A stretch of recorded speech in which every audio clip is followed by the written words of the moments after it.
Whenever I listen to your podcast with Brisco, which again, I said it earlier, it's a great listen and people should check it out.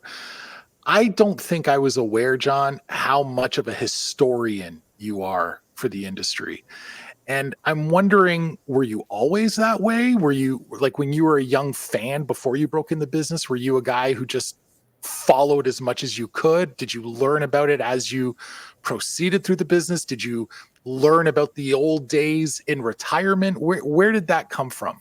I think it came from riding with Skandar Akbar. He was a huge historian. So was Killer.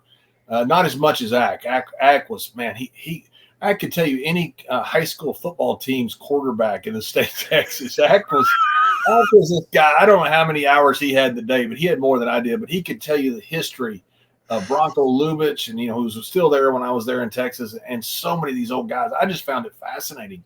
No, I grew up in Sweetwater. All we got was Von Erich television, and so I didn't get before the boys debuted. When Fritz was the main guy.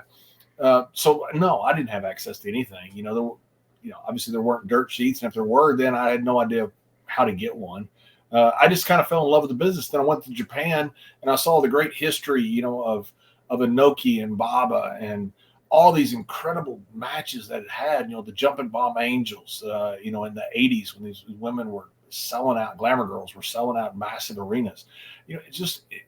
Wrestling has just always fascinated me. I mean, it fascinates to me that a guy like Tommy Rich, who was the hottest babyface in the world, but he was in a territory. So he wasn't on, he wasn't in WrestleMania. He wasn't, at WCW, later when the ratings were really huge. So it amazes me that there were a lot of guys like that. Now, Tommy was an exception, obviously, but got a lot of guys like Ricky and Robert. I mean, one of the best tag teams of all time. I mean, they're on the Mount Rushmore of almost anybody, and they were in territories. I just love the idea of the territories and these huge stars that never ventured really outside of those territories. I'm fascinated with before television wrestling. Just amazing. It was the Wild West. Mm-hmm. You had a guy like Jim Londos, who may be the greatest draw of all time. And you had these guys barnstorming around with the Gold Dust Trio and all these guys. And there's all kinds of crazy chicanery going on. There's a million different world champions. And there's not really territories. It just amazed me how guys were even working. It was a really cool time. It's a wonderful history we have. Yeah, it's wild. I remember when I was a kid in high school, I dated this lovely girl, and she lived with her grandmother. When I would go visit her, it somehow came up in conversation, like, "Oh, Donnie's a big wrestling fan, and wants to get into the wrestling business." And grandmother would be like, "Oh, do you know who I was involved with for many years?" I'm like, who was that, Granny? "Oh, Whipper Billy Watson was my gentleman caller." And I'm like, really? So She sat there telling me stories about Whipper Watson, and some of these one of the biggest stars in history. Oh my gosh. And I'm hearing stories, John, that it's like, this is unbelievable, the stuff she's telling me. Some of it not appropriate, because Granny was a little crazy and a little wild. But my God, she just started hitting me with some stories. And then I started getting into this thing, and I'm sure you've come across this too, right? You hear stories from some guys that are a generation or two older than you, and you hear a story, and then you hear the same story from someone else, and they don't line up. Yeah. And you're like, which one do I want to listen to? Which one am I going to process? I look at some old podcasts, and I don't think guys are lying. I really don't. Sure. I don't think they are. I think they remember it wrong. I remember telling a story one time. They asked me if I'd ever wrestled this person. And I said, no, I haven't. They showed me a video, and I'm wrestling this person. I'm like, I don't remember that. Even after I saw it, I don't remember. We've had, we had 3,000, 4,000 matches. You're in a different city every night. It doesn't matter if you're in Detroit, Cleveland, or wherever you're at. It's just a different town. Not to diminish any of the towns, but you're doing one every single night, so you don't remember what happened in Detroit or Cleveland. You remember some big events, but you misremember a lot of them too. And I think that's where a lot of it comes from. People saying that they were there at these certain times. I see some of these podcasts. They weren't there. I was, but I'm sure I misremember some stuff too. It's a long time ago. It always makes me smile when stuff like that happens, right? Like you mentioned the Von Erichs, and I think back to when I first got into the business, and I used to sit under the learning tree of Waldo Von Erich Yeah, all the time, and he would tell me stories, and I'm smiling, and I'm like, yeah, I just talked to Fritz, and I know that's not a shoot. that's right. That's right. I thought some guys down here in Texas that told me some stuff, and I was like, guys, I was there. This did not happen. This did not happen. But I still love Waldo. I mean, he was great, you know. Um, I'm wondering how, like, when you watch, yeah, first of all, let me not make any assumptions. How much attention do you pay to the products today? Enough to keep up. Okay. You know, I missed Gerald Brisco, and I always say we missed 20 years of sports, and I love sports. I love it. I didn't get to watch football because we were wrestling on Saturday and Sunday. Didn't get to watch baseball because we were wrestling every night. Didn't get to watch hardly anything. I'd get a few pay-per-views of boxing thing. That's about it.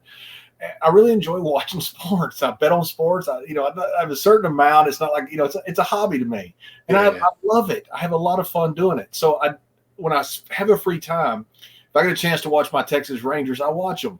I will watch enough wrestling to keep up. Okay, let me go back to my questions since you're talking about sports. I want to jump on this. You love the Rangers. Mm-hmm. You're a huge football fan. Yeah. College and NFL. Yeah, Texas Rangers. My grandfather was blind later in life, and he would go over to his house and he would listen to Rangers on the radio. I used to be there with him. So when the Rangers won the World Series last year, because the Rangers have been terrible for a long time. I mean, we were, good Lord, we didn't win a game in the 70s, I don't think. And I listened to a lot of games with my grandfather.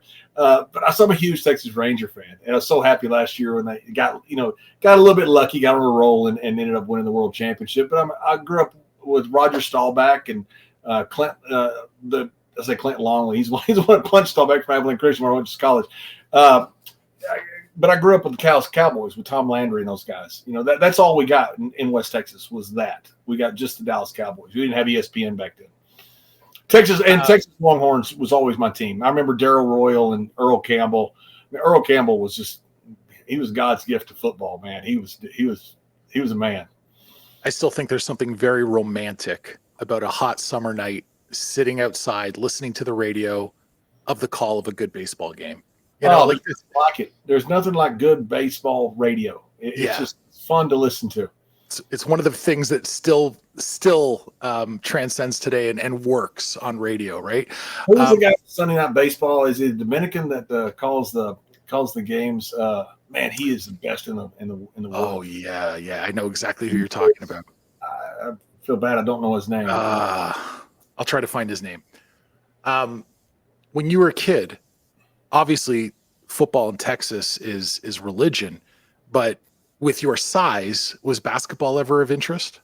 Yeah, I wanted to play basketball. In fact, I was going to play both in college. And I went out for the basketball team. I was going to play on basketball, but I broke my leg as a freshman in college football, and I couldn't take the running. I broke my femur and tore a bunch of ligaments. A really bad break back. It broke it straight backwards in football, and I never could take the running of basketball. I've had tons of knee surgery since, and all came from that one incident. But I was really wanting to play basketball also, but I wasn't able to because of the injury I got when I was a freshman in college. Gotcha. I grew up with Sweetwater, and we had they laugh. We have two sports: football and spring football. Literally, we would cancel because we made the playoffs. We'd cancel all the basketball games up until almost the district season because all the guys played football. It's just what you did. They didn't have baseball because they were scared the guys would play baseball instead of spring football. Right. If you on track, you still had to go through football practice in the morning in spring. So football ruled everything. But I did like basketball. It was a fun sport.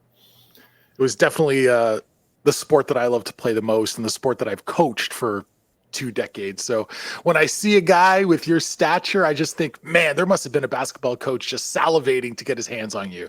I could jump high. I couldn't jump quick. That was the problem. I learned that, when I got to college, and these guys were better athletes than I was. Listen, the guys that get the 2-3 jumps before I get off the ground once, they're great. But if you get off the ground once and make it count, that's all you need, baby. So just to rewind now, I wanted to ask you this. It's just a thought that popped in my head. If you were a 24-year-old kid today, and you just got signed by the WWE, do you think that your mindset would have just adjusted to the style of work that is so popular today, where guys like to plan out every spot and they like to, really micromanage the mechanics of the match? Or do you think you would have a little bit of that old school mentality, even though you're a 24-year-old kid, and say, guys, let's just figure it out? I can't put my brain from now back in that 24-year-old body. So I'm sure that if I was brought up in this system, I'd be exactly the same. I don't know why I'd be any different. I just brought up in a different system. And the way I look at it is this, we wrestled in territory. I wrestled all over the world. I got to be in Europe for a couple of years. I was in Japan tons of times. Wrestled all over Texas and territories in the South. That's a great learning experience before you get to the big time, WWE at the time, or WCW at the time. And these kids today don't have that background. That's tough on them. It's much tougher on them to make it in the big time than it was for me to make it in the big time, because I'd already gone through all of those problems and all those phases and learned how to get over here, learned how to get over there, and all this. And I'd made mistakes. I didn't make mistakes on global television. They're making it on global television. That's tough to recover from. It's really tough what these young guys are doing these days, going straight to the big time without that incredible educational experience of working in the territories. I have a lot of respect for what they do, because I don't know if I could do that. There's an old saying in this business that nobody really cares who you beat, it's who you made, right? So by that logic, is Triple H the greatest of all time just for coming up with that performance center? Yeah. That was his baby, and he created the whole thing. I mean, it's an amazing testament to what he is. A really smart guy. I've been blown away by him when I've gone back and dealt with him.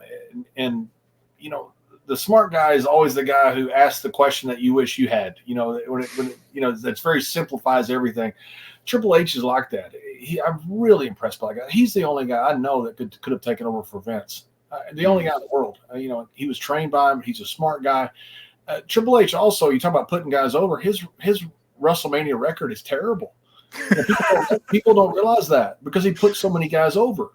He was so good, he put guys over, and people don't even remember it. He was so good. Most guys, fans focus on those matches where they were dying for the other guy to go over, and like, Hunter, come on. But it's like, you're right. If you look at holistically, he did him more than his share of favors. I've worked with Hunter several times, not a ton of times, because he was usually on the other show. He's a really sharp guy. He was a sharp guy in the ring. Several guys that you just felt this calm presence about. Scott Hall was like that. Scott Hall was a great worker. Jake Roberts was a great worker. I got to work with Jake later in his career when he had lost a lot of his athletic ability due to injuries and things like that. And he could get over with anything. He could have got over in a wheelchair. I mean, Jake was a really good worker. Scott Hall was like that. I at the wrestling company that I work with, one of the things I do is I coach promos, and I've actually built out an entire curriculum on how to cut a wrestling promo. And it's a little bit of acting class and improv class and a little bit of public speaking and a whole bunch of wrestling influence that I've picked up over the last 25 years. And it's all woven together. You just reminded me of this, because I shared a story with some of these young kids recently where I said, one of the promos, it may not be the best promo ever, but it's the one that sticks out in my mind. Because when I was a kid, I remember Jake the Snake Roberts was coming into Maple Leaf Gardens. He was going to wrestle King Kong Bundy. And Bundy had just cut a promo, when they did those backstage stand-ups. Jake Roberts, you can't do that DDT to me. Look at the size of me. And then you see Jake, he's like, Bundy, what you don't understand is once I get my hand around your neck and I drop down to my butt, that's 400 pounds coming down on the top of your head. It's going to hurt you more than anyone else. And I'm like, whoa. And it's like just the way he broke down the mechanics of the move. That promo stuck with me forever. He wasn't yelling. He wasn't screaming. There was no catchphrase, but he brought an element of realism to it, and I just, I remember seeing that and going, what a tremendous talent. Stan Hansen to me cut one of the greatest promos ever when he's talking. I don't know who he's cutting the promo on, but he's talking about, he goes, you kids and all your little fancy shorts and your short breeches. He goes, I got a fat, ugly wife and 5 kids to feed. It was just like, oh my goodness, I'm scared of that guy. Yeah. That's the guy you don't want to fight. Like my late father used to say, you don't want to fight the guy with nothing to lose. Yeah, my wife's fat and ugly. I don't care. Stan was awesome. Stan was a great worker and a great psychologist. Stan really knew the business. I saw Stan and I think it's Stan and Doc and Albright, and they were out there with maybe Kobashi, Kawada, and maybe Mizawa. I can't remember who all it was. They were a 6-man tag. I was backstage with them. They didn't talk over anything. One of the greatest matches I'd ever seen. They were doing stuff off the top rope, doing all this stuff. It was all called on the fly. I mean, It was incredible to watch those guys work. I feel like I should know this answer, but did you ever work with Stan directly? Yeah, sure did. What was that experience like for you, man? Oh, he's one of my idols. So it was. I loved it. Loved every second of it. We worked in I think Budokan was the last time we worked.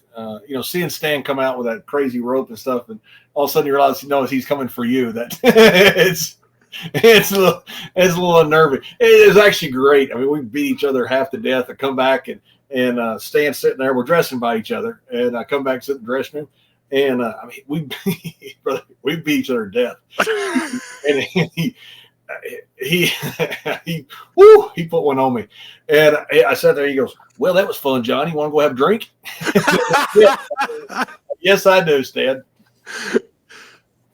When I think about that, and I think about the way that you worked, and I look at today's product, I'm thinking you must love watching guys like Sheamus and Gunther, and maybe even an Ilya Dragunov. These guys that have this layer of they're just going to lay everything in. Everything just feels it's the old Johnny Valentine, and I was always told, I got to be around Johnny some when he was living in Texas before he passed away, when I wrestled a lot with Greg. And Johnny would always say, I can't convince you that the rest of the matches are real. I can convince you I am. And that was all he carried. But that's a great mindset to have, It's just, and you see that, Skandor used to always tell me that Lou Thez would walk through the crowd to get to the dressing room because he wanted them to see what a world champion looked like. He walked through a nice suit, carrying his title, walked through. And then when he came out, you realize this was the main event, and it was different from everything else. And you see that a lot. I remember I was watching some match years ago, and all of a sudden Bobby Lashley and Brock Lesnar get into it outside the ring, and that entire arena changed. I mean, you could feel it. You could feel like, oh, this is legit. This is what we came to see, and so you do have that. Before we go, talk to me about your Hall of Fame induction. I mean, well, first of all, where were you when you got the call? Who called you? What was that moment like for you? Were you expecting it? Did it come out of the blue? Walk me through it. I got that call, the number, from it's Vince, so Vince doesn't bother you. If he calls you, he wants something, and I don't mean that in a bad way. It's usually a good thing. It's usually because Vince wants you for something. It's usually a very good thing. Right. So I get the number, and he goes, "Hey, we got the Hall of Fame coming up," and I said, "Boss, whatever you do, I'm happy to be there." He goes, "No, you're going in it." I said, "Well, don't get hot." In that case, yes, I can be there. Was that just a surreal feeling for you? Yeah, it was. It was. Yeah, it really was. It's not something you plan. It's not the reason you get in the business. But then at the end of it, you think, it'd be kind of cool, to have a career that somebody judges worthy enough to stick you in there. That Hall of Fame has San Martino in it. That Hall of Fame has Londos in it. That Hall of Fame has Hogan in it. Stone Cold. It's that that's special. That's a Hall of Fame. Not that I'm equal to any of those guys, but my name's there. And it's just cool to be in that same place that all these legends are also in. It's a cool feeling. As a Hall of Famer, who jumps out at you right away that you say, okay, Hunter, this is who has to go in, who's long overdue? Have the Road Warriors gone in? I don't believe so. I don't know what there was some heat there for some reason. I think I'm not sure, exactly sure. I think there was some heat over maybe a lawsuit or something. Yeah, I don't They're think the greatest Warriors tag or team of all time. Demolition. And the Road Warriors should certainly go in. Yeah. Who else is out there? I don't even know who's not in it. Demolition's a big one that people talk about. The Rougeaus. Hulk Hogan was advocating for the Rougeaus last year. Rougeaus were so important, especially not just in WWE, but so important in Toronto. I mean, that was such an incredible territory up there. It's just a different territory. I mean, sorry, not Toronto, Montreal. It was just a different territory than the Toronto territory. A lot of stars were built out of there. The Rougeaus were so important there. So, yeah, I can see that the Rougeaus should be in there. I mean, Ivan Koloff is still not in, which is kind of wild. I mean, just by virtue of that one night, I think he should go in, right?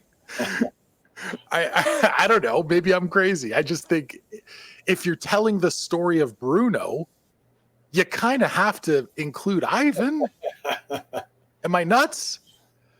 No, I think you are. I don't. Yes. I don't. I have no idea the parameters of the Hall of Fame. To me, yes, I'm a fan. He should be in it. John, I love, as I've mentioned multiple times, I love the show that you do with Brisco. I find I love listening to, I don't care if it's wrestling related, sports related, politically inclined, whatever it is. I love listening to content where at the end I feel a little bit smarter. I feel like I learned something. There has not yet been an episode of your show where I've walked away and said, it was a waste of time. I didn't learn a damn thing. I always walk away with at least a nugget and go, we've got to get hold of Mil Mascaras because Scott Casey told the craziest story on our show about a UFO that he and Wahoo and Tom Jones and Mil Mascaras saw a UFO near Austin, Texas. And Wahoo stopped and tried to get out and talk to the aliens. So I'm not making this up. And so Wahoo's gone. Tom Jones is gone. Scott Casey claims 100% this is true, and I am not disputing that. I would just like to have Mil Mascaras be able to back this up because Scott says he saw Mascaras a few years ago at a signing. He goes, "Hey, Mil, do you remember?" He goes, "The UFO amigo." So that's Scott's story. I love Scott, and I'm not disputing the claim. I just need to get hold of Mil Mascaras to verify our UFO incident. Could this have been just 4 or 5 bottles of tequila and a joint hallucination? It could be 4 or 5 of a lot of things. Yeah. Yes. I was trying to keep it gentle. Gerald Brisco, you got to see his interrogation of Scott because he goes, "Now, Scott, what were they doing?" They're going to 7-Eleven. I don't know. And he starts cussing at Jerry. It's great. I was recently listening to your show, and a friend of mine was there who's not a wrestling fan at all, knows nothing about the business, but we were listening to the episode you did with my old pal Greg Oliver. Yeah, it was great. And I loved. We just sent Greg a bunch of mean texts the other day when Florida Panthers won the I loved. He didn't respond at all. I can totally imagine. Mr. Brisco a text, and I said, "Hey, just curious, has the finals happened?" Of course, it just gotten over. I knew it was. And Jerry said, "Oh, yeah, Florida won another championship." And I said, "Do they still play hockey in Canada?" He goes, "I don't know." I'm waiting for Greg to respond. It's 3 weeks later. He still hadn't responded. No, he gets hot, and he gets back on his heels, and he's not sure how to react. And he never responded. Oh, my God. He still hasn't. You guys were ribbing him, and I was dying. I was absolutely dying. And anyway, I totally forgot what my point was. Oh, I was watching that episode with someone who doesn't know anything about wrestling. And they said, "Oh, that guy is fast. Is he speaking English?" And they're talking about Gerald. I'm like, yeah, it's that thick Oklahoma accent, but it is English. You just gotta focus in real good. I don't want to get political, but I think that we do need a wall in this country. We just need it between Texas and Oklahoma. Is what we need it with. And keep the Briscoes out of the promised land. I sent Brisco every Thanksgiving. I sent Brisco a note. He gets so mad at me. Every Columbus Day, I send him a card. I have for 30 years. He gets so mad at me. I feel like at this point of your friendship, there's no amount of ribbing that anyone takes to heart. It's just right, like Of course. water on a duck's back, right? The worst ever was when me and Barry Windham were in Oklahoma one time. We had a day off, and so we're driving around, and before cell phone cameras, we're taking Polaroid pictures of me using the bathroom on the state sign of Oklahoma. Yeah. On Brisco's hometown sign, Blackwell and Stillwater, is working at his shoot hometown. So we got all these Polaroids about it. And by the way, Sheik comes by as we're out there with Rikishi. We're in the middle of nowhere. And Sheik says, Sheik thought my name was Bradshaw. 2 names. So Sheik stops. We're in the middle of a country. We're in a country road in the middle of nowhere. Sheik stops. He goes, Mr. Shaw, is everything okay? I said, well, yes, Mr. Sheik. I'm just urinating on Mr. Brisco's hometown. He goes, you're such a fine boy, Brad, and drove off. So the next day, we get to catering, and I put all the pictures up on the catering wall, and I can't wait for Jerry to come in. You know I know he's going to stretch me and all. You know, he's done it a million times. In walks Jack Brisco and Danny Hodge. And I sat there, there's no way out. I'm like, oh my goodness, this is the biggest backfire in the history of backfires. And they walk in and they look at those pictures and they start scanning the room, and there I am. Oh, Danny stretched me so bad I couldn't work out for about 3 months. It's gotta be humiliating to have a man in his 70s put you in a sugar hold. Oh my goodness. Just with his fingers, he had my elbow, and I'm just about in tears. And I mean, I outweigh him by 100 pounds. And he's got him on my knee. Yeah. Oh yeah. He's one of those guys that just has the grip strength from hell, right? That's right. Yeah. You don't want to lock up with those guys, because the second you shake their hand, you're like, oh, you're a different kind of animal. Yeah, for years I sent Gerald subscriptions to Texas magazines. I've heard this story. It cost me a fortune. And Jack comes over one day and goes, what are all these Texas magazines? That's Bradshaw. Last thing I'm going to ask you before we go, because you've been so generous with your time. You've mentioned a whole bunch of names that I think younger fans may not be as familiar with, or if they are, it's like maybe they've heard their name, but they're not aware of how important they are to the tapestry of wrestling, like a Barry Windham, right? Like a Tommy Rich. Yeah, Barry was unbelievable. Barry hadn't got hurt. He'd have been NWA champion for a long time. Barry was, man, what a great worker. What a great human being. 100%. Barry was different. If you had to go through, and I know I'm putting you on the spot because I didn't prepare you for this, but everyone loves doing their Mount Rushmores, but if you had to do a Mount Rushmore of guys that history has not been good to, guys that are underappreciated by today's fan base or even the industry, are there names that pop up in your head that we don't appreciate enough?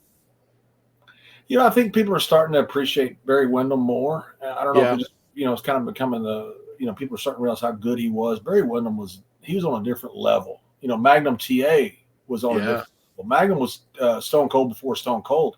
Magnum, when people ask me all the time, who would you like to work with? Man, no doubt, Magnum TA.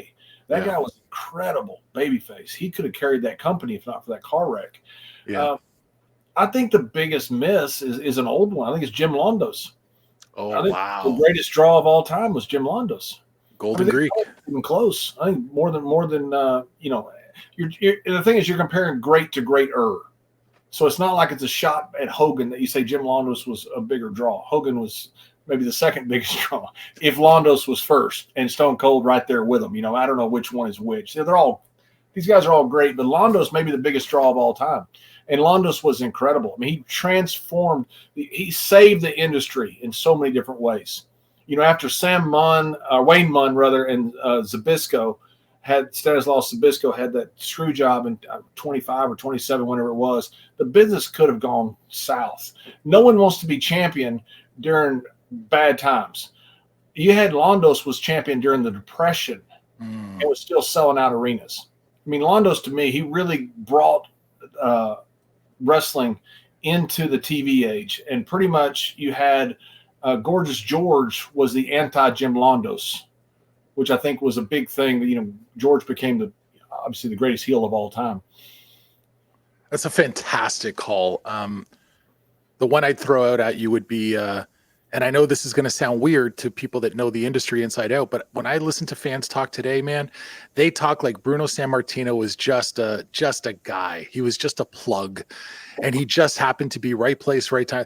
Oh, he was doing 60-minute Broadways. That's boring. It's like he sold out the building, dude. Like nobody went home unhappy. Right. Yeah. 187 or whatever it was straight sellouts at Madison Square Garden. It's a record nobody will ever equal. I don't think anybody ever thought we'd see a champion as dominant as Bruno, and Roman Reigns pretty much had a comparable run to the great Bruno Sammartino. That's pretty remarkable what Roman did, because I don't think we ever thought we'd see something like that again. I'll tell you another guy that the best I ever saw was Fit Finlay. I say the best. You got Shawn and Eddie and Undertaker. You got some incredible talent. And you're talking about great and greater. Finlay was the best I ever saw. He and St. Clair put some matches together. It was watching Finlay every night. Finlay, when he was in Europe, was, I think, the greatest professional wrestler ever. Yeah, you know what? We talked about the Performance Center and how they're just churning out talent. Fit's a big part of that, man. He's the one that brought the whole women's movement into being. I don't know if it was a rib or not. We all thought it was. They put him over the women. I don't know if it was or not. You got this, great old tough wrestler, and all of a sudden you give them women that really didn't have important matches. They didn't. Right. They were just they were almost filler, which is terrible. It's a sign of the times. There are where they should be now. But Fit was a guy that really helped bring them into this equality that they should have had all along. John, I don't want to keep you any longer. You've been fantastic with your time. In the whatever it's been now, I've lost track, 26, 27 years that I've been doing this. There's very few times when I have a mark out moment. I sat and spent I interviewed Hulk Hogan a couple times for an hour at a time. I booked a tour with Hogan on it, and I didn't mark out nearly as much as I have for the last 62 minutes. So thank you so much. I love you. I'm a fan of everything you've done in this industry. Hopefully there's still more to come from you in the industry. But if not, I love the podcast, and I love whenever you pop up and keep doing your thing, man. And I hope to do something, I like you mentioned Baron Corbin, and I feel bad because if you're going to blame somebody, blame me. I'm not going to, I'm the old guy. But I don't want that to be my last memory from wrestling. If my last memory was Rey Mysterio in 23 seconds, that's how I wanted to go out. The Von Erichs were going to the Hall of Fame. That was in Texas. That was a perfect swan song.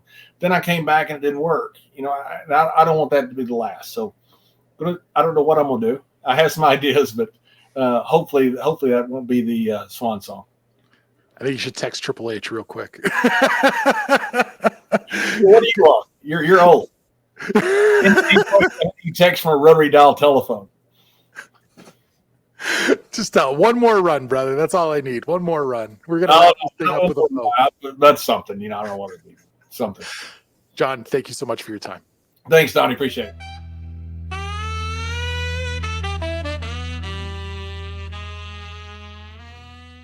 RockSolidFanClub.ca gives you full access to Canada's leader in professional wrestling, featuring legends like Mick Foley, modern megastars such as Cody Deaner, and future sensations like Tyler Turva.